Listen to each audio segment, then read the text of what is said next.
broadcast, President Bak and dignitaries celebrate the opening of a new high-speed rail line linking the capital to the country's southwestern regions. The new transportation network is expected to give a boost to the economy and quality of life. Six world powers and Iran extend talks into Wednesday to find agreement on Tehran's denuclearization, with Russia citing optimism that negotiators agree on all key aspects. Meanwhile, North Korea repeats that it has no intention of stopping its nuclear program and says it no longer sees the point in holding talks on giving up its nuclear weapons. Late Night Edition starts now.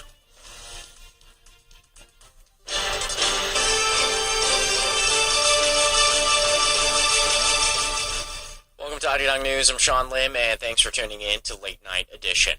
We begin with another advance in Korea's highly acclaimed railway network. 6 years since breaking ground, high-speed trains that cut travel time to the country's capital in half will start operating in the nation's southwest.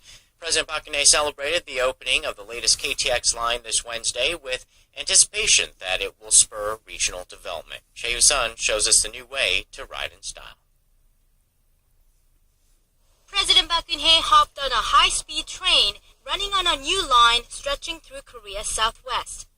The 182 kilometers of tracks starting from Osong will shorten travel time from Seoul to the southwestern city of Gwangju to about 90 minutes. President Park said this latest railway will help the local economy grow and spur social and cultural cooperation in the region.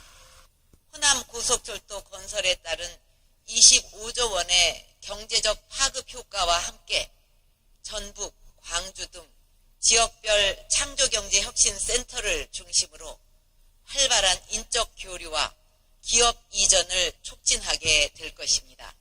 Since operations began in 2004, Korea's bullet train, the KTX, has only been able to travel at half its speed in the southwestern region because tracks were unfit for a high-speed locomotive. Now only 3 hours away from the Incheon International Airport, President Park said Gwangju could develop into a global city along the west coast. In line with this, plans to increase KTX services from Incheon Airport to Gwangju during its hosting of the 2015 Summer Universiade in July were also announced. There are also expectations that the high-speed railroad will promote advanced rail technology around the world. In fact, joining President Park on Wednesday's test ride was a visiting Malaysian transport official. Both Malaysia and Singapore have shown interest in Korea's rail technology and plan to place an order later this year for a $22 billion high-speed railway project to link their countries.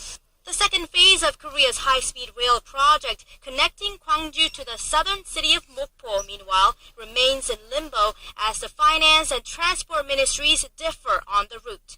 Chae Yoo-sun, Arirang News. Top diplomats are back at the negotiating table in Switzerland in an attempt to curb Iran's nuclear program. This comes as Tuesday's self-imposed deadline came and went without a single breakthrough. Delegations from Iran and the P5+1 countries said that they agreed to extend the negotiations in the Swiss city of Lausanne on Wednesday. French Foreign Minister Laurent Fabius said progress had been made, but not enough to strike a deal. You are aware of France's position, which is to be firm and at the same time ensure that all the commitments made are verifiable. Everyone knows what the aim of this is. When it comes to civil nuclear power, Iran is perfectly within its right to access all energy necessary. However, regarding nuclear weapons, the answer is no. A deal reached this week would be a major milestone toward a final accord with a later deadline in June. It would also end the 12-year standoff between Tehran and the international community while calming the risk of another Middle East war. Well, it could be just the regime's latest bargaining tactic with the United States, but North Korea says it no longer sees the point in holding talks on giving up its nuclear weapons. But as our Connie Kim reports, efforts to resume the stalled six-party nuclear talks continue. North Korea has reiterated it has no interest in coming back to the negotiating table to discuss its denuclearization. An official from North Korea's mission to the United Nations told Voice of America that the regime will not give up its nuclear arsenal until every other country in the world has also disarmed. The official, who asked not to be named, added that Pyongyang has lost interest and sees no need in rejoining the long-stalled six-party talks. The multilateral talks aimed at dismantling North Korea's nuclear program involve the two Koreas, the U.S., China, Russia, and Japan, but haven't been held since late 2008, when Pyongyang walked out and declared the process dead. There had been speculation that Washington might try to initiate talks with North Korea if it makes a breakthrough in its ongoing multilateral nuclear talks with Iran. Responding to the North Korean official's comments, the U.S. State Department restated its stance that the regime should abandon its nuclear weapons and all existing nuclear programs based on multiple UN Security Council resolutions. It also reiterated that it will not recognize North Korea as a nuclear state and called on the regime to refrain from threatening peace and security in the region. Despite North Korea's comments, efforts to resume the six-party talks continue. Sung Kim, the U.S. Special Representative for North Korea policy, will meet with his Russian counterpart Igor Morgulov in Moscow on Wednesday to discuss Pyongyang's nuclear issues. Connie Kim, Arirang News. Meanwhile, there were hopes for dialogue between the two Koreas in April as the joint military drills between South Korea and the United States will come to a close then. But now many are doubting that possibility, with several factors stirring up tensions. Hwang Sung-hee outlines the prospects between the two Koreas.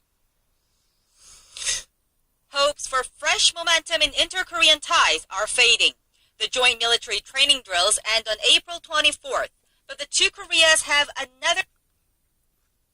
It could just be the regime's latest bargaining tactic with the United States, but North Korea says it no longer sees the point in holding talks on giving up its nuclear weapons.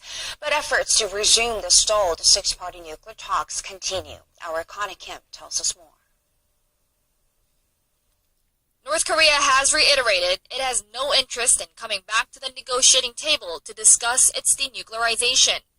An official from North Korea's mission to the United Nations told Voice of America that the regime will not give up its nuclear arsenal until every other country in the world has also disarmed. The official, who asked not to be named, added that Pyongyang has lost interest and sees no need in rejoining the long-stalled six-party talks. The multilateral talks aimed at dismantling North Korea's nuclear program involve the two Koreas, the U.S., China, Russia, and Japan, but haven't been held since late 2008, when Pyongyang walked out and declared the process dead. There had been speculation that Washington might try to initiate talks with North Korea if it makes a breakthrough in its ongoing multilateral nuclear talks with Iran. Responding to the North Korean official's comments, the U.S. State Department restated its stance that the regime should abandon its nuclear weapons and all existing nuclear programs based on multiple UN Security Council resolutions. It also reiterated that it will not recognize North Korea as a nuclear state and called on the regime to refrain from threatening peace and security in the region. Despite North Korea's comments, efforts to resume the six-party talks continue. Sung Kim, the U.S. Special Representative for North Korea policy, will meet with his Russian counterpart Igor Morgulov in Moscow on Wednesday to discuss Pyongyang's nuclear issues. Connie Kim, Arirang News. The sign-up period for joining the China-led Asian Infrastructure Investment Bank has come to a close, with over 40 countries on board to become founding members. But missing from the list are the United States and Japan. Shin Se-min tells us where the bank goes from here. A total of 46 countries lined up to become the founding members of the Asian Infrastructure Investment Bank, an institution that aims to help low-income regions with the necessary funds for large development projects. The four largest European economies, Germany, UK, France, and Italy, as well as Australia, Brazil, and South Korea, have applied to become members. But the U.S. and Japan opted out for the March 31st deadline, with Washington citing concerns over the AIIB's governing standards and whether it'll negatively affect U.S.-based institutions like the World Bank. Japanese officials also said that the country will wait and watch how China guarantees fair governance at the bank. So far, the AIIB has confirmed $100 billion in capital, with the initial subscribed capital at around $50 billion. Proposed by China in 2013, the bank is seen as China's attempt to take on a more prominent role in the global financial system. Experts question whether the bank will successfully grant loans, and they'll be watching to see which countries and what types of companies benefit from the institution. The final list of founding members will be confirmed on April 15th, and the completion of signing and negotiations will take place in June. The bank is expected to be set up by the end of this year. 신세민, 아리랑 뉴스. Starting us off this morning is the speculation surrounding the possible deployment of a U.S. system known as Terminal High Altitude Area Defense, or THAAD, to the Korean Peninsula. With the defense chiefs of both countries meeting in Seoul next week, we're going to take a look at the expectations the U.S. delegation will bring up THAAD, a highly controversial matter both inside and outside of South Korea. Connie Kim starts us off. Will they or won't they?